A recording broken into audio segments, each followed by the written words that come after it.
Hello जी miss, how are you? तो आज हम देखने जा रहे हैं धारा मापी को एमीटर में कैसे बदले हैं, इसका बेसिक क्या है। और ये हमारे बोर्ड परीक्षा के लिए मोस्ट इम्पॉर्टेंट टॉपिक है, how to convert galvanometer into ammeter, या फिर conversion of galvanometer into ammeter, ऐसा कह के आता है। यानी धारा मापी का एमीटर में रूपांतरण। इस तरह से हमारा परीक्षा में, बोर्ड परीक्षा में सवाल आता है मोस्ट इम्पॉर्टेंट, इसके न्यूमेरिकल भी आते हैं। तो चलिए देखते हैं धारा मापी क्या होता है। तो धारा मापी हमारा एक उपकरण होता है, इलेक्ट्रॉनिक डिवाइस होती है, जिसके द्वारा किसी विद्युत परिपथ में वैद्युत धारा को मापा जाता है। तो लिखेंगे धारा मापी एक विद्युत उपकरण होता है,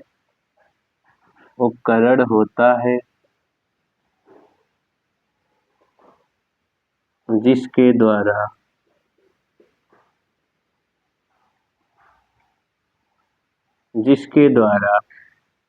किसी विद्युत परिपथ में विद्युत धारा को किसी विद्युत परिपथ में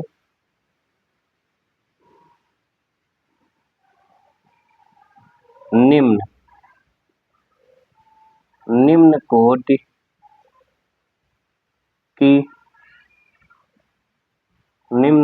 की विद्युत धारा को मापा जाता है।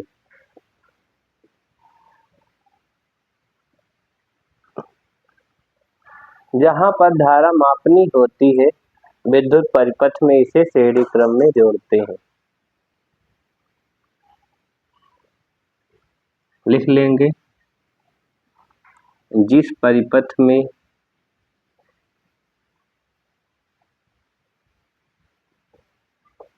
विद्युत धारा मापनी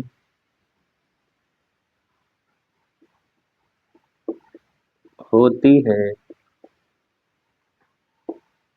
वहां इसे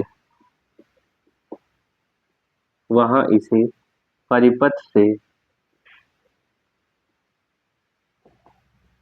श्रेणी क्रम में जोड़ते हैं। तो ये पॉइंट बहुत ही पूछा जाता है। किस क्रम में जोड़ते हैं? तो श्रेणी क्रम में जोड़ते हैं। बेसिक पॉइंट है बिल्कुल। अब हम समझते हैं धारा मापी जो है वो निम्न कोटि की धाराओं को मापता है। और धारा मापी को हम लोग सिंबल देख लीजिए, जी से प्रदर्शित करते हैं। इसका सिंबल होता है, ये जी से सिंबल होता है। इसके अंदर बहुत कुछ होता है धारा मापी में। यहाँ पर नंबर्स लिखे होते हैं ऐसे ऐसे ऐसे।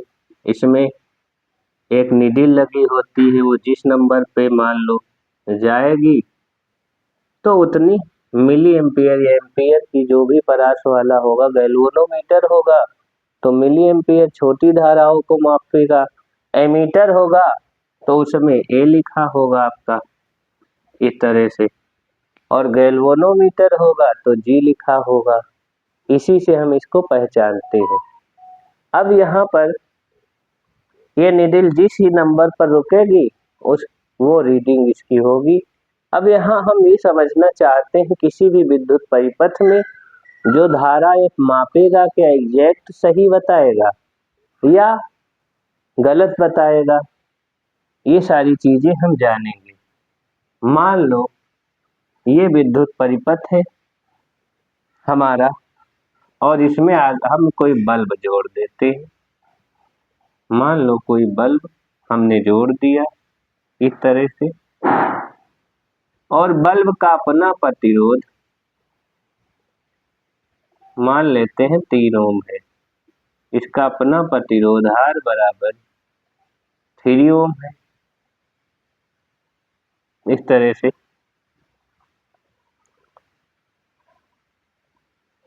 इधर एक एक्चुअल बात समझ लो।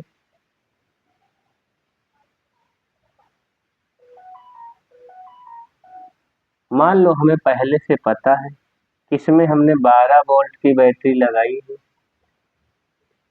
और इसका अपना प्रतिरोध 3 ओम है।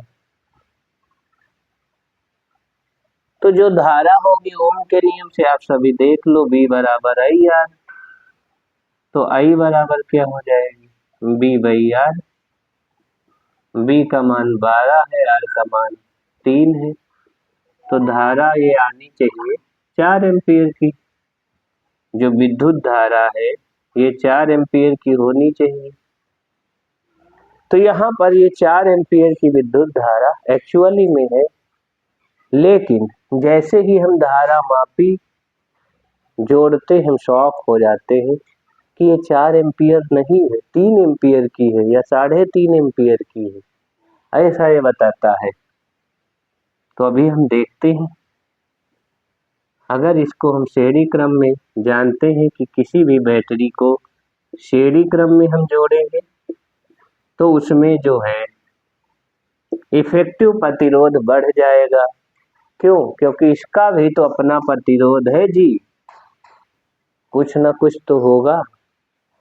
अगर कुछ ना कुछ है इफेक्टिव प्रतिरोध रेजिस्टेंस, तो वो जुड़ेगा। श्रेणी क्रम है, क्योंकि श्रेणी क्रम में प्रतिरोध डायरेक्ट जुड़ते हैं। माना कि जी का अपना गैल्वेनोमीटर का अपना प्रतिरोध 1 ओम है, तो इफेक्टिव क्या हो जाएगा, 3 + 1 4। तो R डैश अब बदल गया, क्या हो गया, 3 + 1 अब 4 हो गया। समझो बात, बिल्कुल क्लियर समझ में आनी चाहिए। यहां से अब I क्या आएगी, मान लो I डैश तो क्या है, B तो बदलेगा नहीं भाई, जितनी बैटरी लगाए उतने, तो R dash B by R dash यानी 12/4 यानी 3 एम्पीयर। यह एम्पीयर है, आप देख लेना। तो 3 एम्पीयर। तो यहाँ पर हम लोग देख रहे हैं कि जो एक्चुअल में धारा है हमारी, जो एक्चुअल में यहाँ पर धारा है वो आ रही है 4 एम्पीयर की, लेकिन ये गैल्वेनोमीटर बता रहा है 3 एम्पीयर की। तो 1 एम्पीयर धारा कहाँ जा रही है, इसका अपना प्रतिरोध कुछ वोल्टेज खा रहा है, और वो कितना, B बराबर IR से। देखो इसका B क्या होगा, B डैश क्या होगा इसका, I × G। I कितनी है, 4 एम्पीयर है ये वाली धारा, यहाँ पर जो है 4 एम्पीयर, और इसका G क्या है, 1 है। तो 4 वोल्ट तो ये खा रहा है, हीटिंग में जा रहा है भाई, इसका अपना प्रतिरोध है, 4 वोल्ट खा ले रहा है, इफेक्टिव 12 से 4 कम हो जाएगा, 8 ही तो बचेगा। तो इसलिए 8 के हिसाब से उसकी करंट आती है, मेजर होती है। यानी जितना ज्यादा कम हो सके ये कम होना चाहिए, तभी चेक रीडिंग आएगी। अगर मान लो हम लोग इसको आधा ओम रख दें तो अब ये 3.5 लगभग बताने लगेगा। ये हम 0.25 रख दें तो और थोड़ा सा ज्यादा बढ़ेगा, क्योंकि ये रेजिस्टेंस क्या होगा, अब थोड़ा कम होगा तो डिवाइड कम से होगा तो आंसर ज्यादा आएगा। ऐसे समझो, जैसे ये मान लो अभी जी का मान मान लो 0.1 ओम होता, 0.1 ओम बिल्कुल बेसिक है, सबको समझना है। 0.1 ओम होता तो हमारा अब इफेक्टिव क्या होता, 3 ओम प्लस 0.1 ओम, यानी आर डैश होता 3 ओम प्लस 0.1 यानी 3.1 ओम। यानी तो हमारा आई क्या आता, हमारा आई आता बी यानी 12/3.1 लगभग 3.9 या 8-9 कुछ ऐसा आता, यानी लगभग 4 के बराबर है।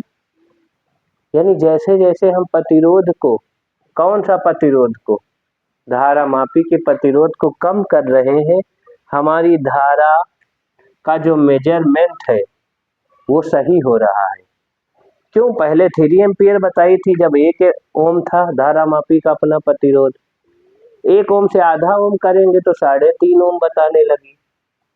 और यहां से अगर हम 0.1 ओम कर रहे हैं तो लगभग 4 ओम के आसपास आ रहा है, एग्जैक्ट 4 नहीं है लेकिन 3.89 या 9 के आसपास आ रहा है डिवाइड करने पर।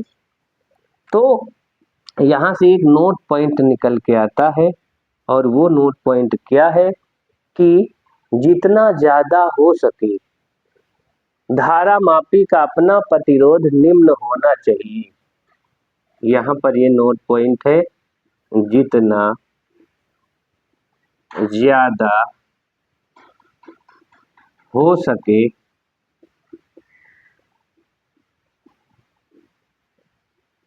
धारा मापी का अपना प्रतिरोध निम्न लेना चाहिए। यानी टेंडिंग तो 0 होना चाहिए, 0 की तरफ टेंड होगा तो एक आदर्श एमीटर कहलाएगा या धारा मापी कहलाएगा। तो यहाँ पर ये जो बात है आपको एग्जैक्ट आशा करते हैं समझ में आ गई होगी कि धारा मापी का अपना प्रतिरोध कम क्यों लेना चाहिए। धारा मापी का अपना प्रतिरोध कम इसीलिए लेना चाहिए कि एक्चुअल में परिपथ में 4 एम्पियर की धारा आ रही है, लेकिन ये बता 3 एम्पियर की रहा था जब हमने धारा मापी का अपना प्रतिरोध 1 ओम ले लिया। यानी 1 एम्पियर का बीच में गैप हो रहा था, तो हम एग्जैक्ट धारा परिपथ में बता ही नहीं पा रहे थे।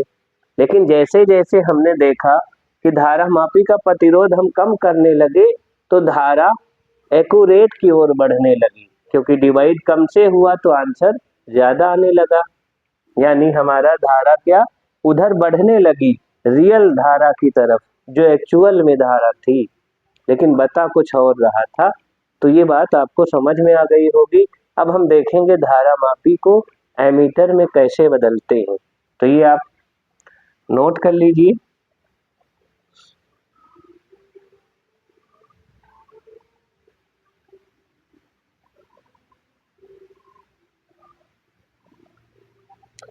तो आपने देखा कि धारा मापी बीच में 1 एम्पियर का घपला कर देता है अगर उसका अपना प्रतिरोध बड़ा हो तो, बिग हो तो। लिखेंगे धारा मापी को एमीटर में बदलने के लिए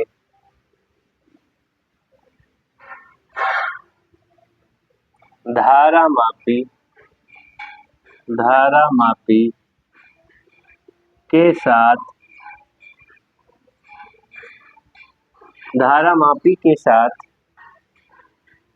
एक निम्न प्रतिरोध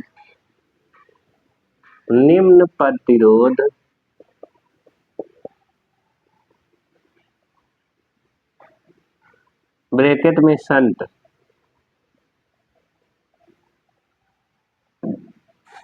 समांतर क्रम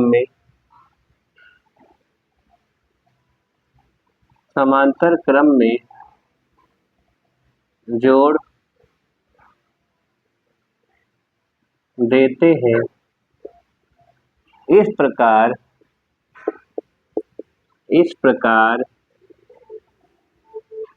धारामापी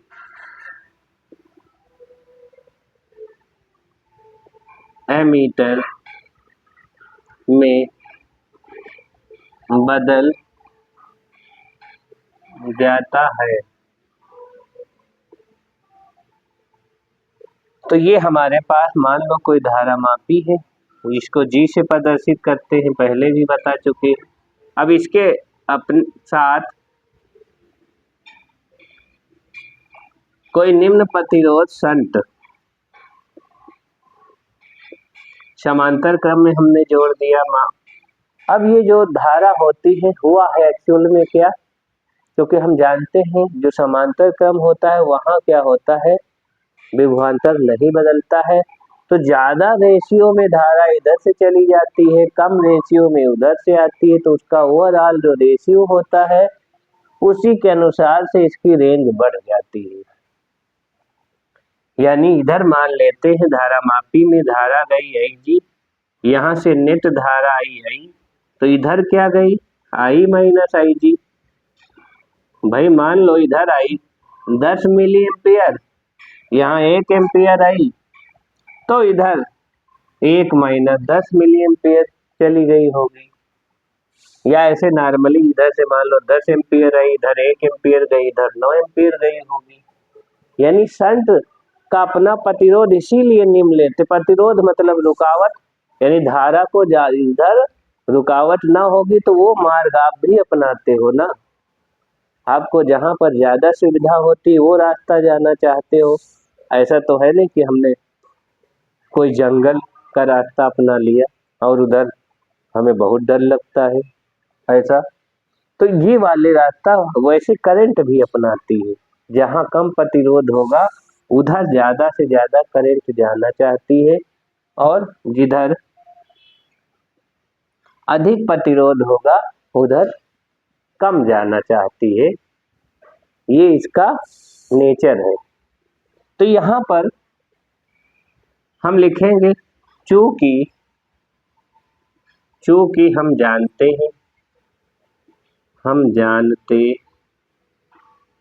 हैं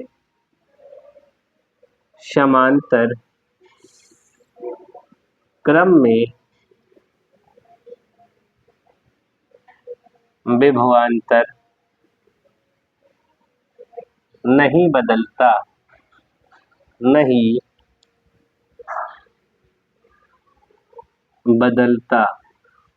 है, इसलिए इधर देख लो आप लोग, हमारा BG बराबर BS हो जाएगा।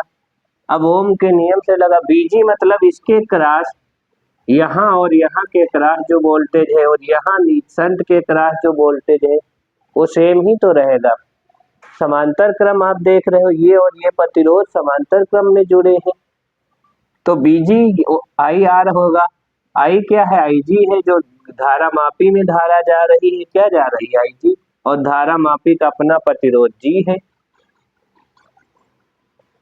इसमें क्या धारा आ रही है शंट में, I माइनस IG, तो I minus IG into S, वहां का शंट का अपना प्रतिरोध S है, तो यहाँ से S निकालना बहुत ईजी है हमारे लिए।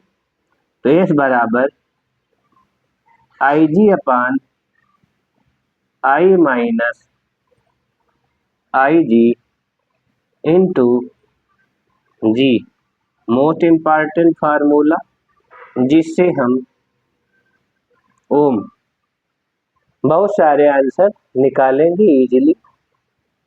शंट का प्रतिरोध पूछ सकता है, धारामापी की रेंज बढ़ाने के लिए पूछ सकता है, एमीटर में कैसे बदलोगे, तो अभी हम क्वेश्चन भी देखेंगे। यहाँ पर एक बात और हम नोट करेंगे कि धारामापी में यहाँ लिखेंगे एक आदर्श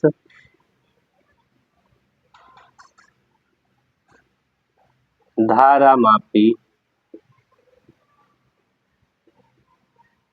का अपना प्रतिरोध शून्य होना चाहिए, शून्य होना चाहिए। तो ये सारी बातें हैं। तो आशा करते हैं बहुत अच्छे से आपको समझ में आया होगा। इसको फटाफट नोट कर लें, एक आध क्वेश्चन करते हैं हम लोग और फिर आगे बढ़ते हैं, जिससे इसको क्लियर हो जाए पूरा। आदर्श क्यों होना चाहिए शून्य, क्योंकि अभी तो हमने समझाया धारामापी का अपना प्रतिरोध होगा तो वो एग्जैक्ट धारा नहीं माप पाएगी। एक्चुअल में आ रही होगी 4 एम्पियर, बताएगी 3 या 3.5 या 3.25 यानी 3.67 या 75 या 3.89, कुछ ऐसे बताएगी। कुछ न कुछ तो प्रतिरोध होगा, यानी एग्जैक्ट धारा नहीं बता पाता है। अगर उसका प्रतिरोध ज्यादा होगा तो उतने कम धारा बताएगी। इसीलिए कहा जाता है इसका अपना प्रतिरोध ज्यादा से ज्यादा कम ही हो। ये शून्य वाली बात ये सिर्फ कहने में अच्छी लगती है, एक्चुअल में नहीं होती है।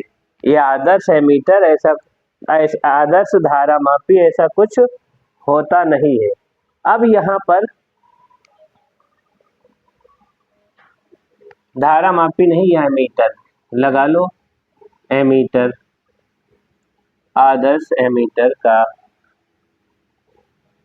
तो आदर्श एमीटर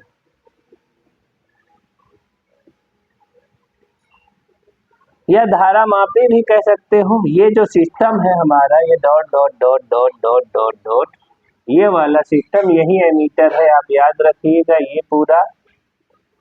ये जो पूरा सिस्टम बना है, हमने क्या किया था, एक जी ये वो आपको बताना भूल गए थे तो इसको समझ लो। यहाँ ये जी लगाया आपने और यहाँ पर एक शंट जोड़ा, तो ये जो पूरा सिस्टम है इसी सिस्टम को एमीटर हम लोग कहते हैं। इसी सिस्टम को हम एमीटर कहते हैं। तो आदर्श एमीटर का अपना प्रतिरोध शून्य होना चाहिए। ऐसे एक आदर्श धारामापी भी है तो उसका भी प्रतिरोध शून्य होना चाहिए, लेकिन शून्य होता कहाँ है, सिर्फ कहा जाता है। तो आप जान गए हो ये जो पूरा निकाय है, ये जो पूरा सिस्टम है, इसी को एमीटर कहा जाता है। तो अब हम आगे सवाल करेंगे। ये चित्र आपको बनाने के लिए आएगा, बोर्ड परीक्षा में मोस्ट इम्पॉर्टेंट है, तो इसको सही से बना लीजिए आप। यहाँ से आगे से जो धारा आ रही है ये आई आ रही है, इधर आई जी जा रही है और नीचे आई माइनस आई जी जा रही है। यहाँ पर जो निकलेगी तो फिर दोनों जुड़ जाएंगी तो आई हो जाएगी एक्चुअल धारा, फिर आगे हो जाएगी वही। तो चलिए अब हम लोग देखेंगे सवाल फटाफट। तो लिखिए सवाल फटाफट। तो सवाल लिखते हैं, लिखेंगे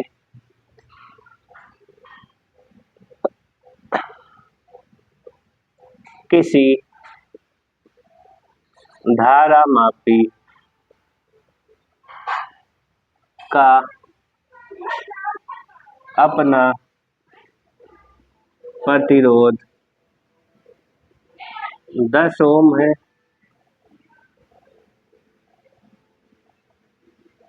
इसमें 3 मिली एम्पियर पर पूर्ण विक्षेप प्राप्त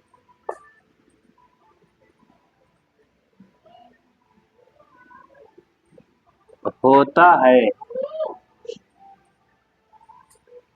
तो इसे 0 से 2 एम्पियर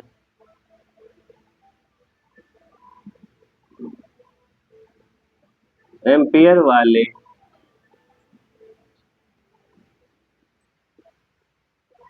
एमीटर में कैसे बदलें। ये सवाल है, बहुत मोस्ट इम्पॉर्टेंट है।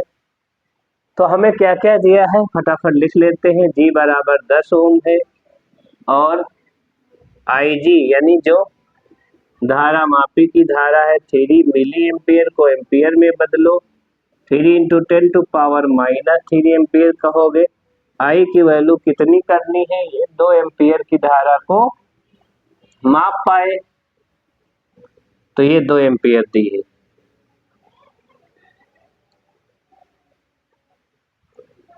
तो ये 2 एम्पियर दी है आई का मान। तो हम लगाएंगे वही फार्मूला, S बराबर IG upon I minus IG into g. अब यहाँ एक बात, पूर्ण विक्षेप आया है, वो आप समझ लो, विक्षेप फुल डिफ्लेक्शन, वो आपको अच्छे समझ लेना है क्या है। फुल डिफ्लेक्शन का मतलब है जैसे धारा मापी में 10 खाने हैं, धारा मापी में मान लो 10 खाने हैं, इधर नंबरिंग है 1 2 3 डॉट डॉट डॉट 10। तो सुई जो है 3 एम्पियर धारा पर 10वें नंबर पर है, इसका मतलब होता है फुल डिफ्लेक्शन, मतलब अब इससे ज्यादा धारा नहीं माप पाएगी, इससे ज्यादा अब धारा नहीं मापी जा सकती है, इसी को फुल डिफ्लेक्शन कहते हैं।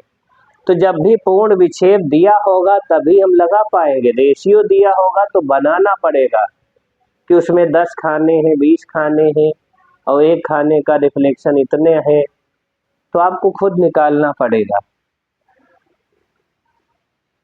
तो जब फुल रिफ्लेक्शन हो तो बहुत इजी है हमारे लिए, आप समझ ही रहे हो। तो यहाँ पर हमारा IG है 3 इंटू 10 टू पावर -3 अपान में 2 minus 3 into 10 to power -3 into g का मान है 10। अब यहाँ एक चीज समझनी है आपको, जैसे हम कहें 0 में से 0.003 सब्ट्रैक्ट करना है, तो ये लगभग लगभग क्या रहेगा, 2 ही रहेगा भाई। इतना कम घटा रहे हो तो ये लगभग लगभग 2 ही रहेगा, इसीलिए नीचे वाले पोर्शन को हम 2 ही रखेंगे, लेकिन ऊंचे वाले पोर्शन को, ऊपर वाले न्यूमरेटर की वैल्यू नहीं हटा सकते, नहीं वहां भी हटाने लगे आप। तो यहाँ पर हमारा 3 into 10 to power -3 upon 2 into 10, तो ये 5 कट जाएगा, 5 2 10, ये 15 इंटू 10 टू पावर -3 और ओम। अब 10 टू पावर -3 को हम लोग क्या लिख सकते हैं, मिली ओम, बहुत आसान है। तो S बराबर 15 मिली ओम। तो यहाँ लिखेंगे, क्या लिखेंगे, चूंकि 15 मिली ओम के प्रतिरोध को धारा मापी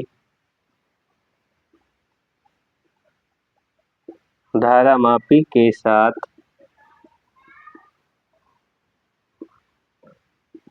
समांतर क्रम में जोड़ने पर यह धारा मापी 0 से 2 एम्पियर, धारा मापी 0 से 2 एम्पियर वाले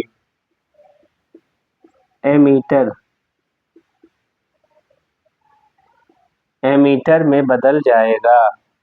बहुत इजी है, बदल जाएगा। तो ऐसे हमको सवाल का जवाब देना है।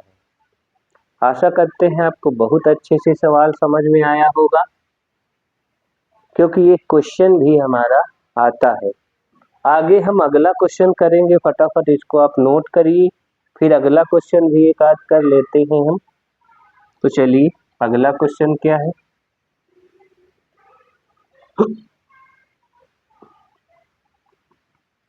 मान लो हमने बदल दिया कुछ चीजें। अब जी का मान हम 10 के बजाय मान लो 12 ओम कर दिए हैं, धारा मापी का अपना प्रतिरोध। इसकी रेंज हम 4 मिली एम्पियर कर दिए और यहाँ 6 कर दिए हैं। अब 6 एम्पियर वाली परास वाला एमीटर बनाना है हमें। तो ये हमारा क्या होता है, धारा मापी होता है। अब इसके साथ हमको एक शंट प्रतिरोध जोड़ना है, उसी का मान बताना है कितना होगा। तो ये पूरा सिस्टम क्या होता है, एमीटर कहलाता है। जो पूरा सिस्टम है इसी को तो हम लोग एमीटर कहते हैं। ये तो आपको समझाए हैं, ये पूरा सिस्टम जो शंट जोड़ने की प्रक्रिया के कारण ही धारा मापी एमीटर में बदल जाता है। तो चलिए देख लेते हैं। हमारा इस बार गिवन क्या क्या वैल्यू है वो पहले लिख लो। यहाँ G बराबर 12 ओम, IG बराबर 4 मिली एम्पियर, मतलब 4 × 10⁻³ एम्पियर बदल लेंगे। IG मतलब 6 एम्पियर, सॉरी I मतलब 6 एम्पियर। तो यहाँ पर हम लोग रख दे फार्मूला, वही छोटा सा फार्मूला, बहुत हलवा सा। तो यहाँ रख लो, बहुत ही हलवा क्वेश्चन है। तो IG मतलब 4 × 10⁻³ और नीचे फिर वही होगा, I मतलब 6 एम्पियर गुणे माइनस 4 × 10⁻³ × G का मान 12।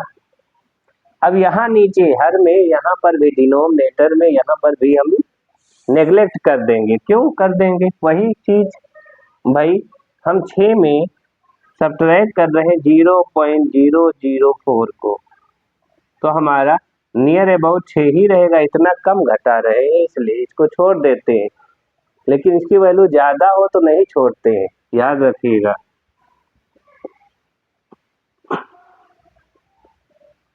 तो ये हमारा 2 टाइम्स में कट जाएगा ये 8। तो ये हमारा 8 × 10⁻³ ओम आ जाएगा। इसको मिली ओम कर सकते हो, 8 मिली ओम। तो हम फिर वही लिखेंगे कि 8 मिली ओम का प्रतिरोध धारा मापी के प्रतिरोध के साथ समांतर क्रम में जोड़ देने पर वो धारा मापी 0 से 6 एम्पियर वाले एमीटर में बदल जाता है। तो बहुत इजी है, आपने देखा, बहुत हलवा सा क्वेश्चन। अब जाते जाते आपको एक होमवर्क देते हैं। यहाँ पर हमने मान लो कर दिया 15 ओम और यहाँ कर दिया मान लो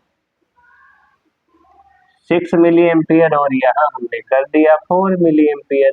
तो इसका आंसर आप निकालिएगा, कमेंट करिएगा। तो आशा करते हैं वीडियो आपको बहुत अच्छा लगा होगा, हेल्पफुल होगा, और ऐसे ही मोस्ट इम्पॉर्टेंट टॉपिक के साथ फिर मिलेंगी। Thanks for watching.